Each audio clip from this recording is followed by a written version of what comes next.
dengan November 2018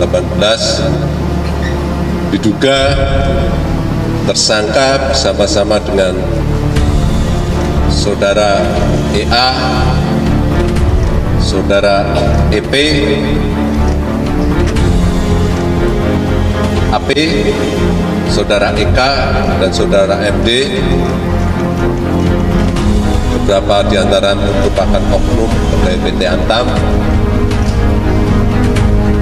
telah melakukan perbuatan jahat merekayasa transaksi jual beli emas dengan cara menetapkan harga jual di bawah harga yang telah ditetapkan oleh PT Antam dengan dalih seolah-olah ada diskon dari PT Antam. Padahal pada saat itu PT Antam tidak menerapkan program diskon.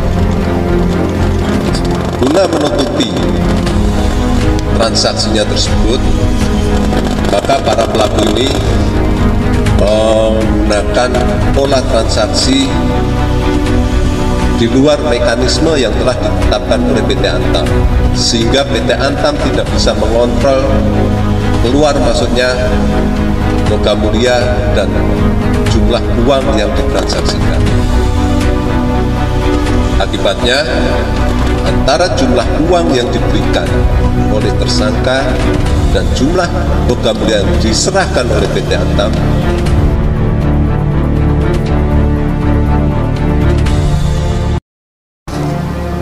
akibat adanya selisih tersebut, maka guna menutupi para pelaku selanjutnya membuat surat yang diduga palsu yang pada pokoknya menyatakan seolah-olah bahwa benar transaksi itu telah dilakukan dan bahwa benar PT Antam ada kekurangan dalam penyerahan sejumlah. Akibatnya PT Antam mengalami kerugian sebesar 1 ton 136 kg rupiah atau setara 1,1 triliun sekian. Adapun pasal yang disangkakan juga melanggar ketentuan pasal 2 ayat 1 dan pasal 3 pasal 5 ayat 1 dan 1 yang disampaikan oleh Bapak Kapolres tadi, ini kami juga melakukan serangkaian tentang pembukaan teman-teman dan teman-teman di wilayah Surabaya.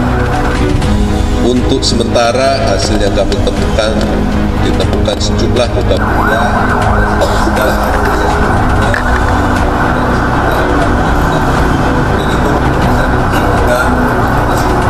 rekan-rekan media tadi disampaikan oleh Pak Dirdik, dan sampai saat ini kami sudah melakukan serangkaian proses pemeriksaan saksi sebanyak 4 dan ini akan terus berkembang.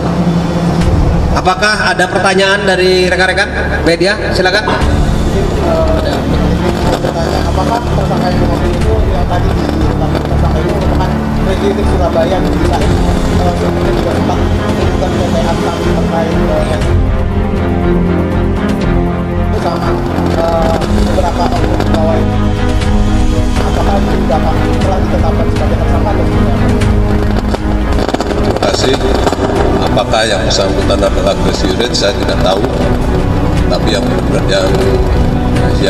jelas yang bersangkutan adalah pengusaha properti dari Surabaya, dan benar yang bersangkutan pernah melakukan gugatan ke PT Antam.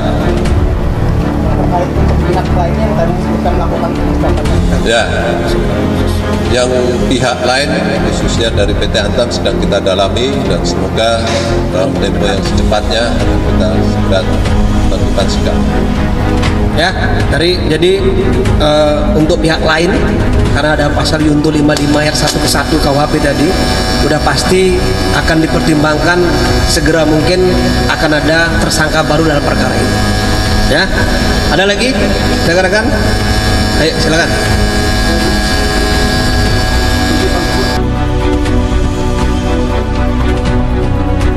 Penglihatan dan pendengaran suaranya. Nggak usah. Kalau bisa pakai ini aja lah. Mau nanya ini aja, Bang Ketut, kan tadi bersama-sama ya dengan, kalau nggak salah saya catat dari 5 orang dan beberapa diantaranya dari Antam. Dari 5 ini berapa yang dari Antam itu? Nanti untuk yang lain nanti masih menyusul ya, masih kita dalami ya.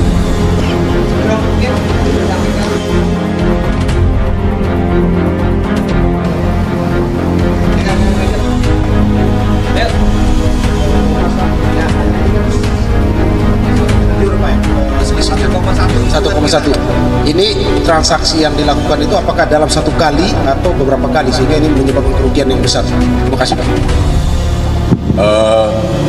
Untuk jumlah 1 triliunnya itu kita melihat harga kisaran yaitu belum fix ya, kita hanya melihat jumlah kilonya dulu, itu nanti hasil audit bisa berkembang, bisa naik, bisa berkurang.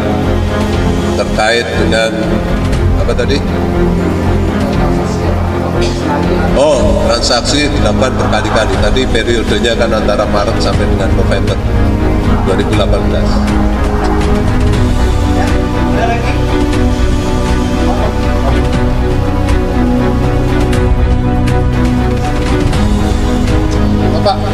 Pak, yang tadi kan ada nama inisial AP itu Pak, itu pernah diperiksa nggak Pak? Dia mantan Dirut Antam periode yang tadi baru disebut juga Pak, Rio itu Pak.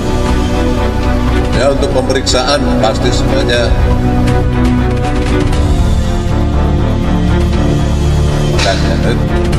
nah itu nanti lah ya. Itu nanti Ya, tadi udah jelas ya bahwa kita sampai saat ini 24 saksi.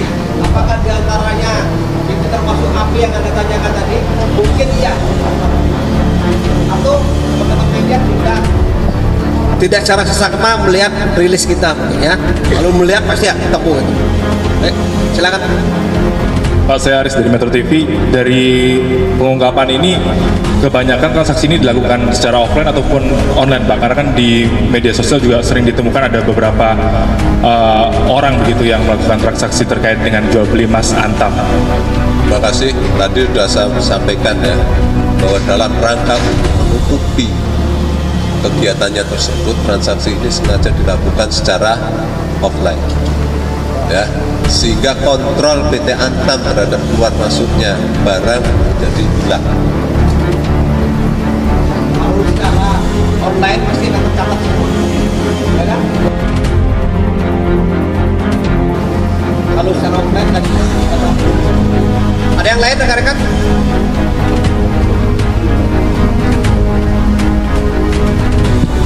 Izin, saya lagi dari kantor Berita Antara. Pak, izin Pak, awamnya saya, kalau nggak salah kasus ini kan kita baca bahwa si Budi Said ini yang menggugat PT Antam, akhirnya kalau nggak salah saya baca terakhir itu memang dirugikan dan membayar. Tapi sekarang ternyata dia pihak yang disangkakan. Ini bagaimana bisa ya Pak, orang luar mengobok-ngobok Antam, dirugikan Antam? Itu gimana tuh ya Pak, tindak kejahatannya itu Pak? Terima kasih. Ya, kami hanya melihat alat bukti yang ada. Ya. Berdasarkan alat bukti yang kami temukan, ternyata di dalam proses transaksi tersebut ada permufakatan jahat. Ya. Ada kesepakatan jahat dengan menyiasati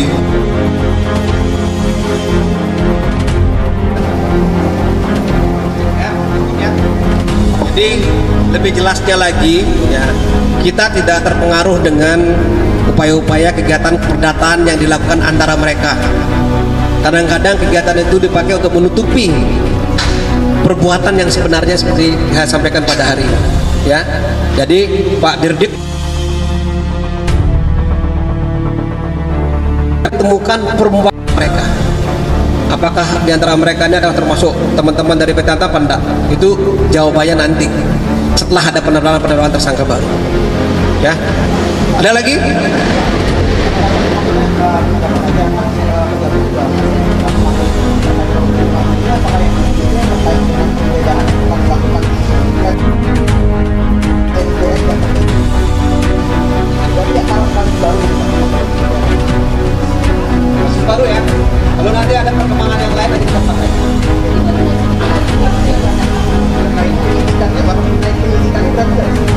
Oh, sudah lama.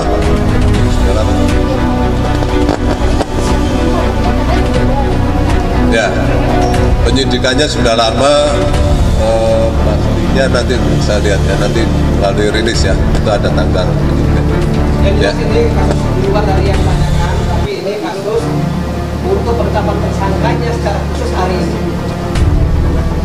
Pakai mic, Pak, pakai mic, Pak. Khusus hari ini. Pakai mic, Pak. Jadi perkara ini sudah disampaikan tadi, ini kasusnya lama ya, karena tadi melibatkan beberapa transaksi, beberapa satu gugatan keperdataan dan hukum yang lainnya. Sekarang hari ini yang jelas kasusnya naik dari penyidikan umum menjadi penyidikan khusus dan sekaligus menetapkan tersangka atas nama BSI.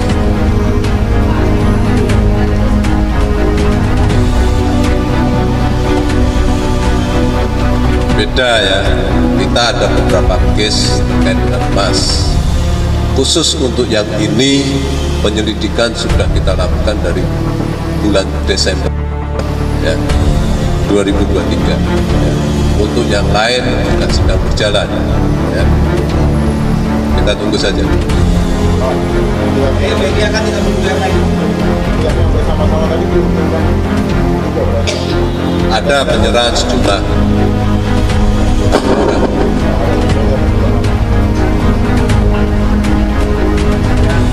sampai saat ini baru 24 transaksi yang kita periksa. Ada lagi satu pertanyaan deh.